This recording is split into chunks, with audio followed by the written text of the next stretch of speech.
The other day I was in the bathroom somewhere.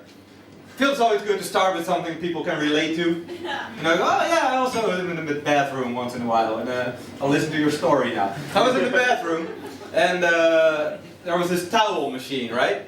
And these days, these things sometimes have a sensor, and you can just wave at it, and then a little towel comes out, right? So I'm standing in front of this one, but I thought it was one with a sensor, but it wasn't. So basically it came down to, I was standing by myself in a bathroom somewhere, waving to a towel machine. Hello, can I get a towel? Hey, give me a towel. Oh wait, just had a lever, the fucking lever. That's such a big difference. On one side, you have a towel machine that can see me. And as soon as I wave to him, he goes, oh, this guy probably has wet hands and he would like a towel. I'll distribute one. On the other end, there's a lever. I mean, there's a very big difference. We live in this weird transition era. This very futuristic stuff and this very old-fashioned stuff at the same time. You know, when somebody rings my doorbell, I go into to the stairs and I pull on a rope.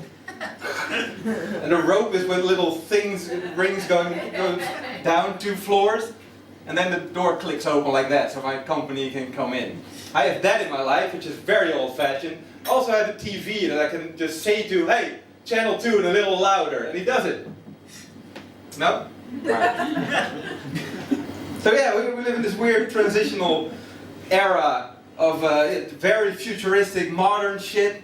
And very old-fashioned stuff it's just very old-fashioned. I feel like I live in a fucking space station with a chimney or something. Space station with a cat flap. It's a One Direction cat flap. Stinky. The main example of we're living in, we still have old-fashioned shit, is church bells. I don't know why we still have church bells. Here once in a while, I used to live in Utrecht, and every Sunday morning went clang, clang, clang, clang. Do we all have to wake up for those 10 people that still go to fucking church? It's 2015, these people don't have WhatsApp or something. You can send them a text, go church time, dickhead. Oh fuck! God damn it, I almost forgot. Thank you very much.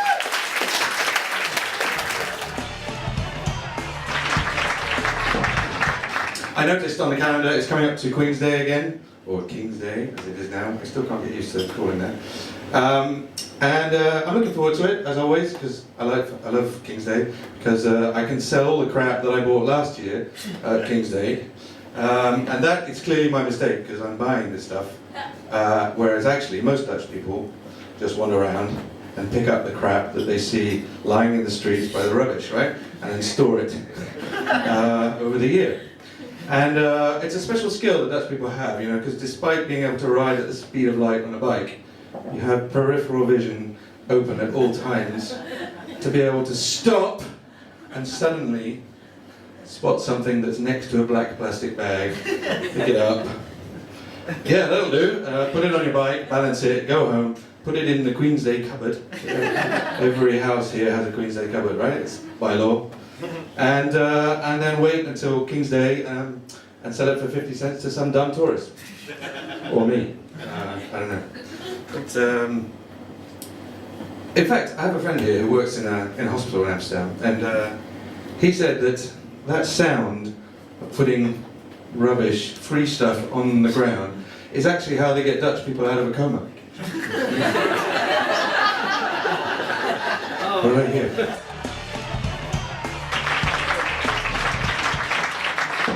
Being a stand-up comedian can be sometimes torturing, and it's actually showing some kind of masochistic behavior, like being a mom. I'm a mom. I have 2. Double torture. I'll give you an example. I mean, just having a baby, that's insane. I had one last year, voluntarily. Yeah. I mean, but it did make me understand better Mother Earth and the danger in traffic. I mean, it starts like a tsunami, it continues like an earthquake, and it ends up like a volcanic eruption. And afterwards you feel like you had a car accident between your legs.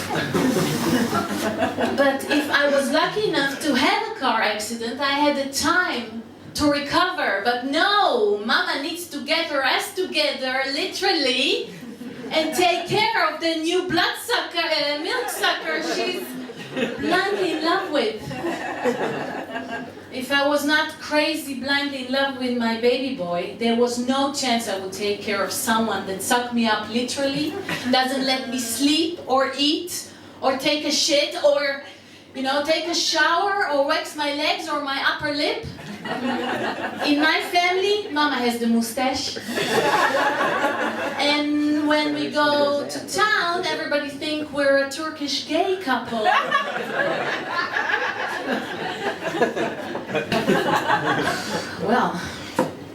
Well, lately I became a big fan of the toilets. Whoever know me, I was always a big fan. Now I'm fanatic. That's the only place I can find a refuge. I just took away all the air freshener, so the little enemies will not get near to the smell zone, I mean, what can you do to keep the sanity and the peace at home? You sometimes need to use biological weapons. Yeah. So, this is how it goes. And, biological weapons, that's where I was. But anyway, I'm sitting there, finally, at the toilets, checking my emails, my Facebook. I can assure you 80% of the people online on Facebook, they're at the toilets. You should call it ass-book. I've seen your ass in ass-book. I've seen your shit in ass-book. It looks cool, solid. And just before I go, I forgot to mention, I'm from Israel. And I can assure you, you're going to hold it against me. Just in a few minutes, when I'll be in the toilet, somebody will knock on the door and will not stop unless I will declare it's occupied. Just like that, I'm a war criminal. I am very toiletorial, but don't forget, I'm a refugee. Thank you very much.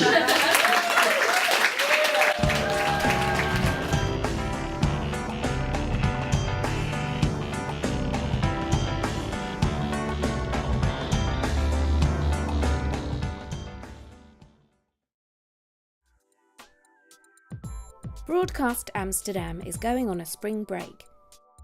Keep up to date by following us on Facebook, Twitter or broadcastamsterdam.nl.